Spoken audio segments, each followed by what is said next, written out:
Sim, eu não sou mais um juiz federal substituto. Isso não é bem uma verdade, mas também não é uma mentira. É uma das coisas que explica o porquê eu ando meio sumido aqui do canal já tem uns 3 meses. Aliás, eu nem sei se você vai receber o vídeo e para eu saber se esse vídeo vai aparecer aí para você ou não, deixa aquela curtida, escreve um comentário dizendo: professor, recebi o vídeo, para eu saber se esse canal morreu ou não morreu.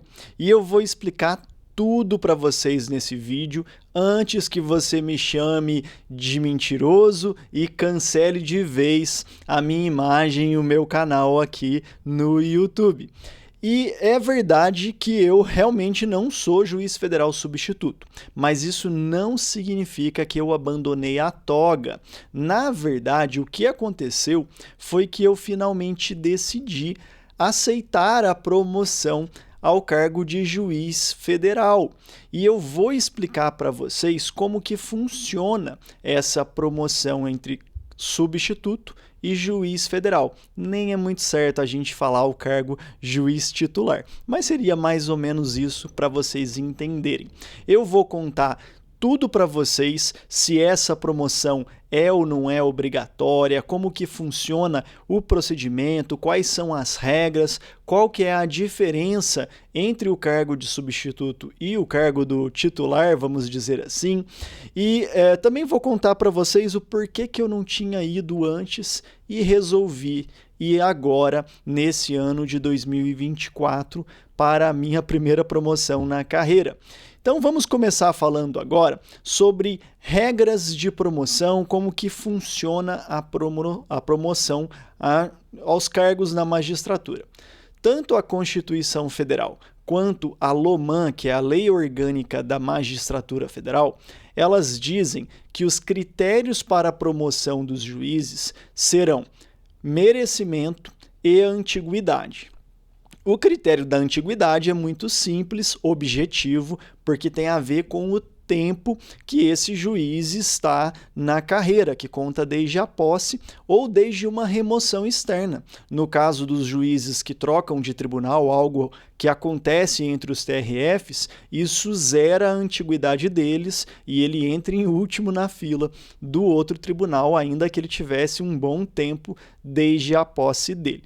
Mas o critério da antiguidade é bem simples de entender, é o tempo contado, seja da posse, seja da troca do tribunal. O merecimento já é um critério um pouquinho mais complicado e muitas vezes até subjetivo. Para tentar tirar um pouco essa margem subjetiva, a gente vai tentar entender quais regras estão sendo aplicáveis.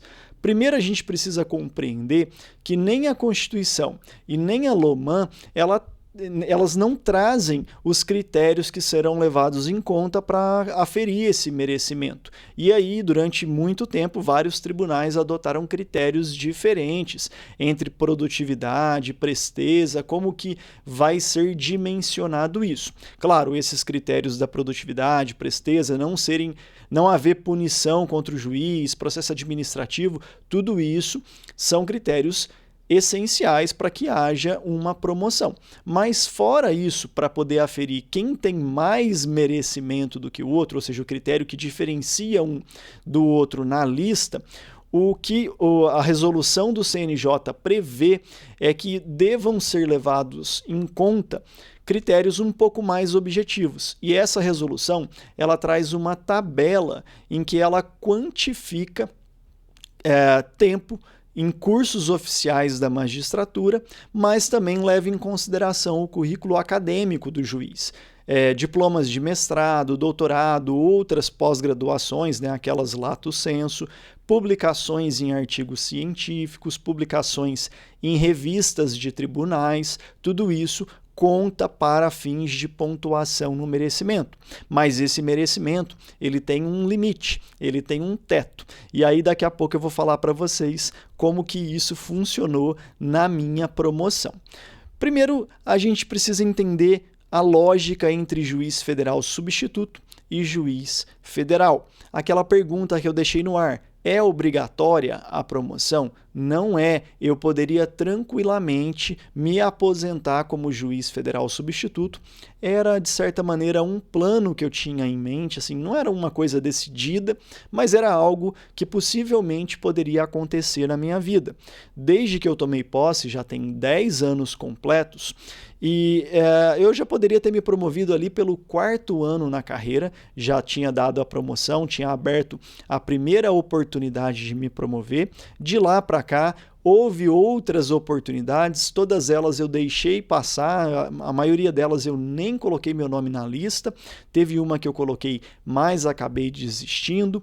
E uma coisa que é importante perceber é que você pode permanecer como substituto e a sua inamovibilidade é intocável. Você vai continuar lotado no mesmo lugar, na mesma cidade. É a vitaliciedade que depende daqueles 2 anos. E também depois de 2 anos, virou vitalício e acabou, né?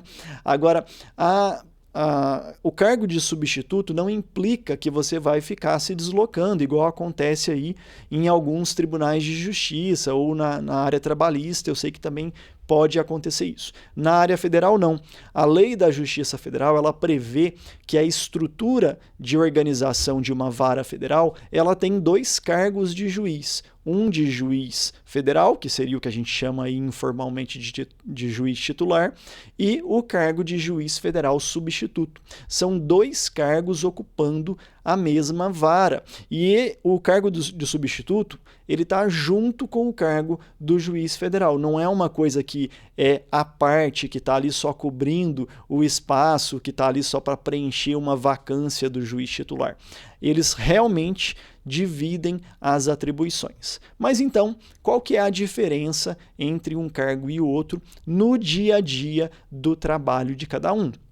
São várias diferenças, mas primeiro a gente precisa entender que existe uma divisão do acervo processual, ou seja, os processos, o conteúdo jurisdicional, ele é dividido entre os 2 juízes. Cabe ao juiz federal substituto aqueles processos que finalizam com número ímpar e os processos que terminam com par vão para o juiz titular.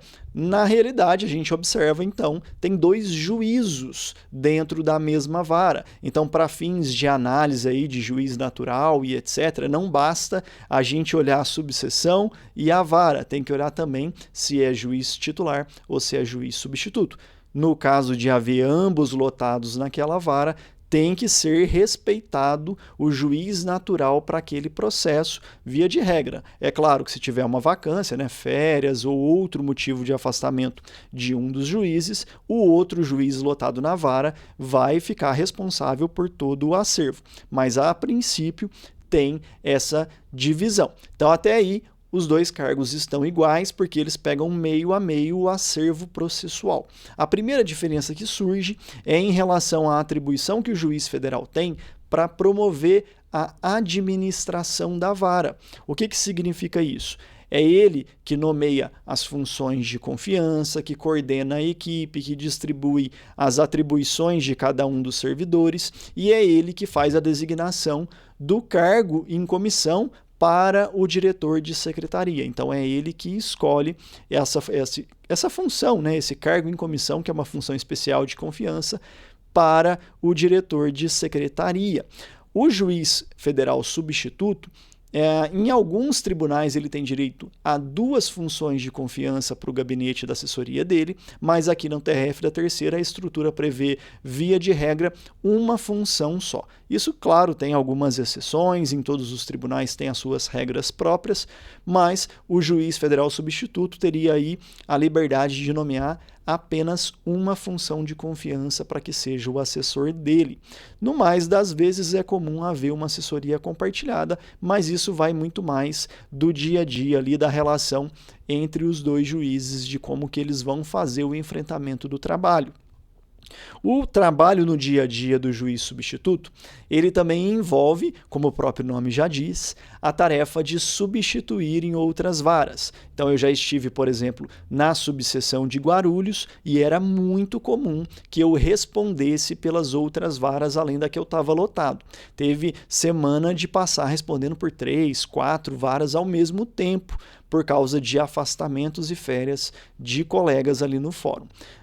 Hoje em dia, com o trabalho remoto, pode acontecer de você responder até mesmo por uma vara de outra cidade e continuar ali remotamente na sua. Foi o que aconteceu comigo quando eu respondi durante um mês pela cidade de Ponta Porã, que fica lá na divisa do Brasil com o Paraguai, no Mato Grosso do Sul, embora eu ainda estivesse fisicamente lotado em Franca. Então eu respondi remotamente lá pela cidade de Ponta Porã e respondi por outras também.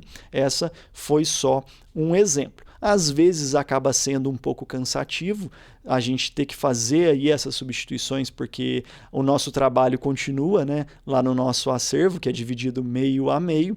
E outra coisa que às vezes compromete um pouco é que você acaba não conseguindo efetivamente atuar nos seus processos, porque tem vezes que emenda uma sequência de substituição uma na outra.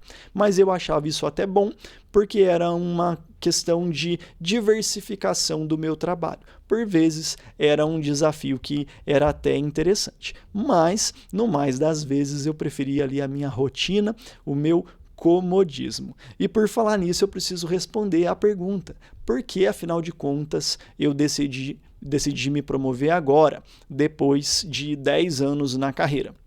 Eu realmente pensava em me aposentar ali na cidade que eu cheguei, eu realmente tinha isso na cabeça, tanto pelo compromisso acadêmico, estou fazendo doutorado, quanto outros compromissos por gostar da cidade, da subseção, das pessoas com quem eu trabalhava e por estar, de certa maneira, acomodado ali. Afinal de contas, já fazia mais de 6 anos que eu estava trabalhando em Franca e numa vara com todo o trabalho muito bem controlado, com um pequeno acervo processual, poucas audiências, então eu tinha uma qualidade de vida razoavelmente boa, para não dizer boa.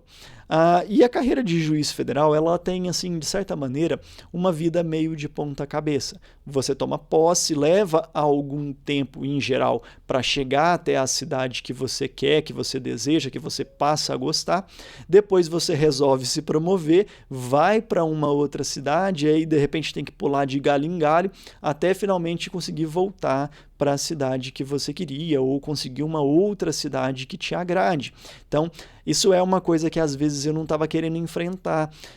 Eu finalmente cheguei a Franca, que era uma cidade que eu queria, que eu gosto, onde eu me formei, onde eu terminei o mestrado, onde eu estou fazendo o doutorado, e eu ficava me perguntando se eu realmente queria sair dali para depois pensar se eu vou conseguir ou não voltar, se eu vou querer ou não voltar. Então é uma coisa que eu fiquei me perguntando e a resposta que eu me dei nesses últimos anos foi que eu não queria sair dali. Mas esse ano eu resolvi viver novas experiências, um momento pessoal interessante para isso. Eu quis esse desafio, eu quis entrar para essa luta de coordenar a equipe. Hoje eu tenho aí vara única, né, por volta de 30 pessoas para coordenar, entre servidores, entre terceirizados, estagiários. A gente tem uma equipe bem grande, porque é uma vara única. Eu tenho também um acervo processual gigantesco ali, por volta de 17 mil processos, 30 audiências por semana. Quem me acompanha no Instagram vê que realmente o volume de trabalho é bem grande e esse é um dos motivos pelos quais eu tive que reduzir drasticamente o tempo que eu reservo para outros projetos, para dar aula, para preparar vídeo aqui para as redes e para também outras atividades, porque eu não podia cortar de vez as atividades acadêmicas, porque eu quero manter o meu doutorado. Isso é uma coisa que eu realmente tenho muita intenção de concluir o meu doutorado. Então eu acabei encontrando um agito para a minha vida, que foi essa promoção, entrar aqui numa cidade também no interior paulista, que está sendo um grande desafio, mas que ao mesmo tempo trouxe de volta para mim aquela sensação boa de se encontrar no trabalho, uma coisa que a gente, às vezes é bom esse salto, né? Você sair ali do comodismo para poder ter uma coisa nova na sua vida, para dar aquela chacoalhada, e eu estou realmente gostando muito, já estou estudando ali o que eu posso implementar para melhorar a rotina de trabalho, como que eu posso realmente dar a minha contribuição para que eu possa fazer alguma coisa de diferente, para que a gente saia melhor do que entrou na carreira de juiz titular, né, entre aspas, para que eu consiga melhorar, consiga aprender com o tempo, e essa experiência inicial está me ajudando muito nisso, e eu espero que continue me contribuindo para que eu cada vez mais seja um juiz comprometido com aquilo que eu queria desde a época que eu estava estudando e sonhava tanto em conseguir essa minha tão sonhada posse, essa minha tão sonhada toga. Mas e aí? Diz para mim, você se promoveria ou, diante dessas considerações que eu fiz sobre a possibilidade de continuar como substituto, você preferiria se manter aí como substituto até a sua aposentadoria, principalmente quando atingir uma cidade que você possa ficar acomodado, muito bem lotado, trabalhando num lugar bom e de uma maneira confortável? Me ajuda aí nesse vídeo, deixa a curtida, deixa o seu comentáriozinho para eu saber que o vídeo continua sendo repassado para você. Me ajuda que a gente vai voltar com tudo a ter vídeos nesse canal, inclusive as nossas lives. Um forte abraço e até o nosso próximo papo.